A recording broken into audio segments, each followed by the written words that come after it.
Friends, కువైట్లో latest బంగారం ధరలు అయితే ఒకసారి అయితే చూడండి. 24 క్యారెట్ల బంగారం ధర 38 దినార్ల 396 ఫిల్స్గా ఉంది. 22 క్యారెట్ల బంగారం ధర 35 దినార్ల 196 ఫిల్స్గా అయితే ఉంది.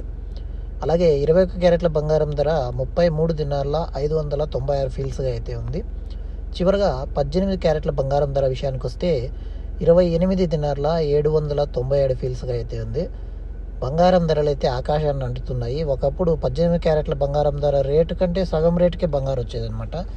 14 దినార్లకు, 11 దినార్లకు, 15 దినార్లకు కూడా బంగారం ఒక గ్రాము వచ్చిన రోజులు కూడా ఉన్నాయి ముందు, కరోనాకు ముందు. ఆ కరోనా తర్వాత బంగారం అయితే విపరీతమైన రేట్ అయితే పెరిగిపోయింది. కొనలేని పరిస్థితుల్లో అయితే ఉందన్నమాట. ఏదేమైనా ఇప్పుడు ఏదైనా బంగారం ధరలు అయితే చాలా ఎక్కువ అయితే ఉన్నాయి. త్వరలోనే మనకైతే బంగారం ధరలు తగ్గాలని మనమైతే కోరుకుందాము. అదేవిధంగా కువైట్లో దినార్ రేట్ చూసినట్లయితే ఒక కువైట్ దినారు మన ఇండియన్ రూపీస్లో సుమారు 290 రూపాయలు అయితే లభిస్తాయి. వీడియోకి అయితే లైక్ చేయండి, subscribe. Stay with us Kuwait YouTube Telugu.